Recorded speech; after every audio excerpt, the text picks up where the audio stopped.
আসসালামু আলাইকুম, সবাইকে স্বাগত জানাচ্ছি এখনকার বাংলা সংবাদে। প্রথমেই সংবাদ শিরোনাম। সুইজারল্যান্ডে ইরান যুক্তরাষ্ট্র বৈঠক শুরু। ইউক্রেন যুদ্ধের ভবিষ্যৎ নির্ধারণে বৈঠকে বসছেন ট্রাম্প পুতিন। কাতার থেকে অবরুদ্ধ $6 বিলিয়ন ফেরত পাচ্ছে ইরান। ইরানি যুদ্ধে জয়ী বলে মত অধিকাংশ ইসরায়েলির। এতক্ষণ শুনছিলেন সংবাদ শিরোনাম, এখন বিস্তারিত। তার আগে আপনি যদি ইরানের পক্ষে থাকেন তাহলে ভিডিওটি লাইক করে চ্যানেলটি সাবস্ক্রাইব করে কমেন্টে লিখুন স্ট্যান্ড উইথ ইরান। সুইজারল্যান্ডে ইরান যুক্তরাষ্ট্র বৈঠক শুরু। কাতার ও পাকিস্তানের মধ্যস্থতায় সুইজারল্যান্ডে অবশেষে শুরু হয়েছে যুক্তরাষ্ট্র ও ইরানের মধ্যকার উচ্চ পর্যায়ের বহুল প্রতীক্ষিত কূটনৈতিক আলোচনা।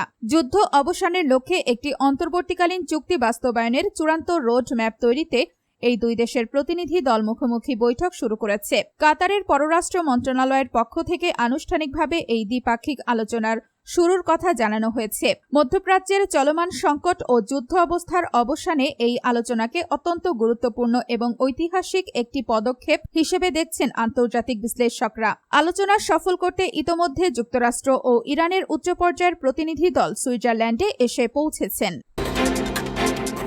ইউক্রেন যুদ্ধের ভবিষ্যৎ নির্ধারণে বৈঠকে বসছেন ট্রাম্প পুতিন। ইউক্রেন যুদ্ধের অবসান ঘটানোর কূটনৈতিক প্রচেষ্টার অংশ হিসেবে আগামী 15 আগস্ট মুখোমুখি বৈঠকে বসতে যাচ্ছেন যুক্তরাষ্ট্রের প্রেসিডেন্ট ডোনাল্ড ট্রাম্প ও রাশিয়ার প্রেসিডেন্ট ভ্লাদিমির পুতিন। নিজের সামাজিক যোগাযোগ মাধ্যমে ট্রাম্প প্রথম এই বৈঠকের ঘোষণা দেন, পরে ক্রেমলিনের মুখপাত্র বিষয়টি নিশ্চিত করেন। ক্রেমলিনের ভাষ্য অনুযায়ী বৈঠকের স্থান হিসেবে আলাস্কা নির্বাচন করা হয়েছে, কারণ এটি রাশিয়ার তুলনায় ভৌগোলিকভাবে নিকটবর্তী, যা একটি যৌক্তিক সিদ্ধান্ত।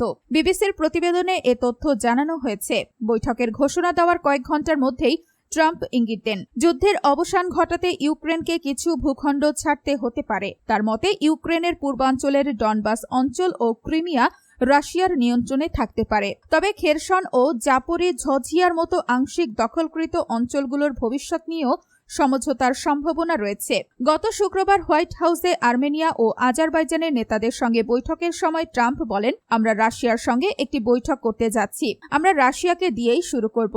এর আগে ইস্তাম্বুলে ইউক্রেন ও রাশিয়ার মধ্যে 3 দফা সরাসরি আলোচনা অনুষ্ঠিত হলেও যুদ্ধ বন্ধের কোনো অগ্রগতি হয়নি। এদিকে ইউক্রেনের প্রেসিডেন্ট জেলেনস্কি স্পষ্টভাবে জানিয়ে দিয়েছেন, ভূখণ্ড হস্তান্তরের কোনো শর্তই তার দেশের জন্য গ্রহণযোগ্য নয়। ইস্তাম্বুলে অনুষ্ঠিত 3 দফা আলোচনাও যুদ্ধের সমাপ্তি টানতে ব্যর্থ হয়েছে। মস্কো যে সামরিক ও রাজনৈতিক শর্তগুলো সামনে এনেছে সেগুলোকে কিয়েভ ও তার পশ্চিমা মিত্ররা কার্যত ইউক্রেনের আত্মসমর্পণের সমতুল্য বলে মনে করছে। কাতার থেকে অবরুদ্ধ $6 বিলিয়ন ফেরত পাচ্ছে ইরান।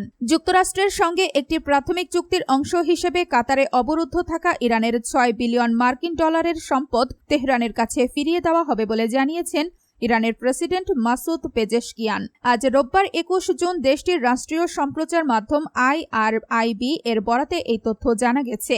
আজ থেকে আলোচনা শুরু হওয়ার কথা উল্লেখ করে প্রেসিডেন্ট পেজেশকিয়ান বলেন, আনুষ্ঠানিকভাবে আলোচনা শুরু হওয়ার সাথে সাথেই কাতারে থাকা ইরানের $6 বিলিয়ন অবরুদ্ধ অবস্থা থেকে মুক্ত হবে এবং তা দেশে ফেরত আসবে। তবে এই সমঝোতার মধ্যেও পারমাণবিক কর্মসূচির বিষয়ে তেহরানের অবস্থান স্পষ্ট করে তিনি বলেন, ইরান কখনোই ইউরেনিয়াম সমৃদ্ধকরণের অধিকার ত্যাগ করবে না এবং অপরপক্ষ এই সত্যটি মেনে নিতে বাধ্য হবে। ইরানের পারমাণবিক কর্মসূচি নিয়ে ওয়াশিংটনের দীর্ঘদিনের উদ্বেগের জবাবে পেজেশকিয়ান স্পষ্ট করে জানান, পারমাণবিক অস্ত্র তৈরি বা উন্নয়নের কোনো উদ্দেশ্য ইরানের নেই। তিনি জোর দিয়ে বলেন, এটি কোনো নতুন বিষয় নয়, বরং বিগত বহু বছর ধরেই ইসলামিক বিপ্লবের শহীদ নেতারা ইরানের এই নীতিগত অবস্থান স্পষ্ট করে এসেছেন।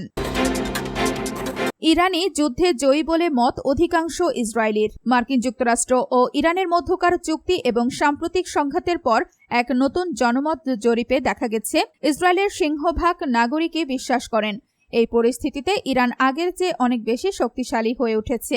জেরুজালেমের হিব্রু ইউনিভার্সিটি এবং আগাম ইনস্টিটিউটের যৌথ উদ্যোগে পরিচালিত এই জরিপটি ইসরায়েলি জনগণের মধ্যে তৈরি হওয়া তীব্র হতাশা ও উদ্বেগের চিত্রটি ফুটিয়ে তুলেছে। 17 থেকে 20 জুনের মধ্যে 3644 জন উত্তরদাতার ওপর এই জরিপটি চালানো হয়। জরিপের ফলাফলে দেখা গেছে, অংশগ্রহণকারীদের মধ্যে 92.1% মানুষ মনে করেন এই দ্বন্দ্বে ইরানি শেষ পর্যন্ত জয়ী হয়েছে অথবা সবচেয়ে বেশি লাভবান হয়েছে। অন্যদিকে প্রায় 82.9% ইসরায়েলি নাগরিক মনে করছেন এই পরিস্থিতির কারণে দীর্ঘমেয়াদে ইসরায়েলের জাতীয় নিরাপত্তা চরমভাবে দুর্বল হয়ে পড়েছে।